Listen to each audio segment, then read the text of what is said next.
समस्ते ये हाथ लगे दिंतु पिता काटिबार आरंभ है करताली दे स्वागत करूँ समस्त अनुरोध करूँ धन्यवाद समस्त मंच परिवेषण करने अनुरोध करुच्ची मुख्य अतिथि श्रीजुक्त शुभांशु मनोहर भाई विधायक प्रार्थी भारतीय जनता पार्टी एवं श्रीजुक्त सुभाष चंद्र बाड़ी महोदय जी आमर अच्छा बांकी समवाय बैंक केंद्र सभापति आम बांकी एनएससी 4 नंबर काउंसिलर जड़े दक्ष समाजसेवी पाखे अच्छा आमर बांकी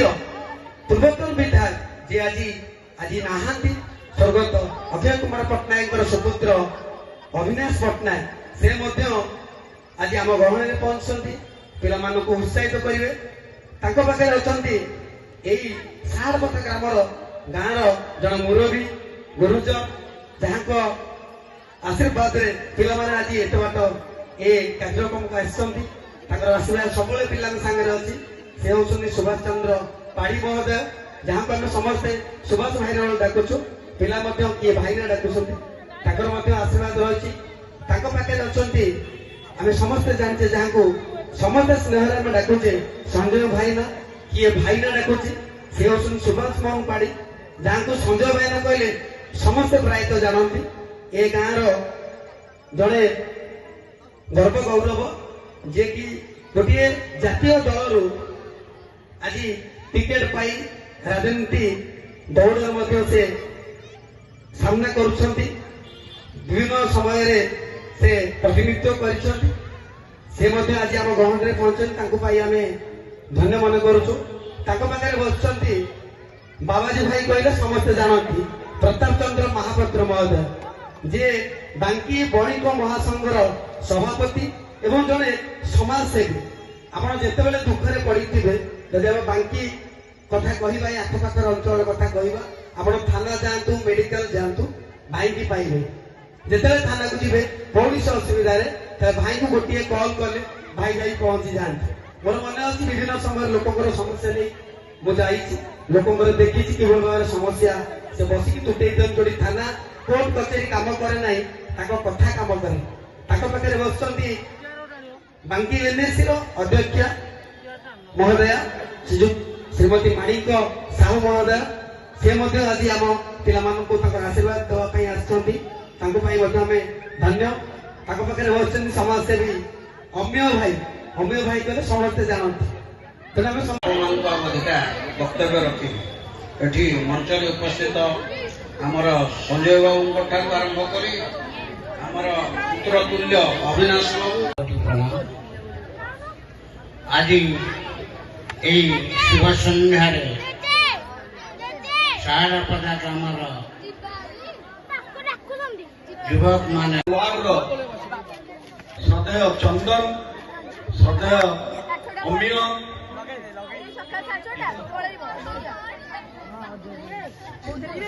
एपटे मोर सान भाई कालिया बाबद क्या बाबद परिचय दूनी क्या आप बार बार शुणी सारे आमर सदैव अविनाश एपटे आमर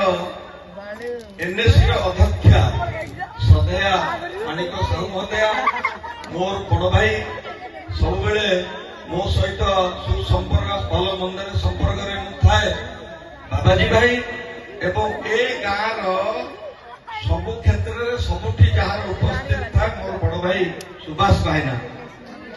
सबुठ खुशी कथा है आम गाँव आमे बसीचे आम पिला ड्रामा करेंगे आमे देखा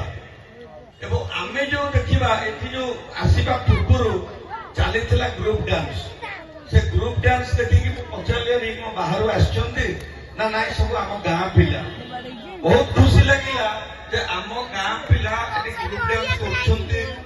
आम पिला बहुत दिन है शिखिकी मंचस्थ करने आरंभ होता कार्यक्रम पुणी मझे ब्रेक है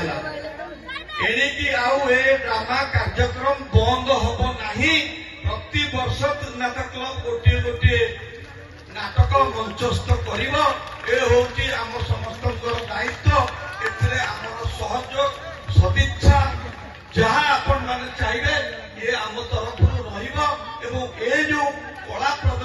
କରିବେ ଏଇଠୁ କଳାକାର ସୃଷ୍ଟି ହୁଅନ୍ତି। ଏମିତି ଗାଁ ଗଣ୍ଡାରୁ ଯାଇକି ବଡ ବଡ ଷ୍ଟାର ବି ହୁଅନ୍ତି। ଏହି କଳା ହଉ କି କ୍ରୀଡ଼ା ହଉ କି ଯୋଉ ପାଠ ହଉ ଯୋଉଥିରେ ହୁଏ ଏ ତୁଳସୀ ଦୁଇ ପତ୍ରରୁ ବାସିଲା ଭଳି ଆମେ ଏଇ ପିଲାମାନେ ଗାଁରୁ ସମସ୍ତେ ଶିଖିକି କରିକି ବଢିକି ଆସ୍ତେ ଆସ୍ତେ ତାଙ୍କର ଏ ଦିଗରେ ସବୁ ପ୍ରକାର ଉନ୍ନତି ହୁଏ। କଥାରେ ଆମେ କହୁନେ ସମସ୍ତେ ଆପଣ ଅନୁଭବ କରିଥିବେ ଗାଁରୁ ସହର ସୃଷ୍ଟି, ସହରରୁ ଗାଁ ହୁଏନି। ତାହେଲେ ମୂଳ କିଏ? ଗାଁ। ଗାଁରୁ ପିଲାମାନେ ଯାଇ ଯେତେବେଳେ କଳା ବିଭିନ୍ନ ପ୍ରକାର ବିଦ୍ୟା ଯିଏ ଯୋଉ କ୍ଷେତ୍ରରେ ପାରଦର୍ଶିତା ଲାଭ କରନ୍ତି ସବୁ ଯାଇଥାନ୍ତି ଗାଁରୁ। ତାପରେ ସହରରେ ନିଜକୁ ଏଷ୍ଟାବ୍ଲିଶ କରି ପରିଚୟ ସୃଷ୍ଟି କରନ୍ତି ରାଜ୍ୟ ସ୍ତର ହଉ କି ଜାତୀୟ ସ୍ତର ହଉ କି ବିଶ୍ୱ ସ୍ତର ହଉ। ତେଣୁ ମୁଁ ନିଶ୍ଚିତ ଭାବରେ ଏ ଯୋଉ ତ୍ରିନାଥ କ୍ଲବ ଆମ କ୍ଲବ ଏ ଯୋଉ ଉଦ୍ୟୋକ୍ତା ମାନେ ଅଛନ୍ତି ସମସ୍ତଙ୍କୁ ମୁଁ ଧନ୍ୟବାଦ ଦଉଛି ଏବଂ କହିବି ଯେ କାର୍ଯ୍ୟକ୍ରମ ଯୋଉ ଚାଲୁ ରହିବ ଏଇଠୁ ନିଶ୍ଚିତ ଭାବରେ ଆମର କିଏ ନା କିଏ କଳାକାର ଆଗକୁ ବଢିବେ। ଏଇ ବାକିର ହେମନ୍ତ ଦାସ ତାଙ୍କୁ ଅଶେଷ ଧନ୍ୟବାଦ ଏବଂ ନମସ୍କାର। ଏମିତି ଆପଣଙ୍କର ଆମେ ଶୁଣିଲେ ଏବଂ ଆମେ ଟିକେ ମାନ୍ଦା ପଡିଯାଇଛେ ବୋଧେ ଟିକେ କରତାଳି ଦେଇ ସ୍ୱାଗତ କରନ୍ତୁ, ଜୋରଦାର କରତାଳି ଦେଇ ସ୍ୱାଗତ କରନ୍ତୁ। ଏବଂ ଯେହେତୁ ବାକି ମାଟିରେ ଅଛି ଆମେ ମା ଚର୍ଚିକା କ୍ଷେତ୍ରରେ ଜୟ ମା ଚର୍ଚିକା, ଜୟ ମା ଚର୍ଚିକା, ଜୟ ଜଗନ୍ନାଥ, ଜୟ କୁହନ୍ତୁ ଜୟ ଜଗନ୍ନାଥ କ୍ଷେତ୍ରରେ, ଜୟ ଦୀନା ଦେବ, ଜୟ ଶନିଶ୍ଚରାୟଣ। ଏତିକି କହି ଧନ୍ୟବାଦ ଦଉଛି ସମସ୍ତ ମଞ୍ଚାସୀନ ଅତିଥି ବୃନ୍ଦଙ୍କୁ ଆସିଥିବାରୁ ଧନ୍ୟବାଦ, ନମସ୍କାର।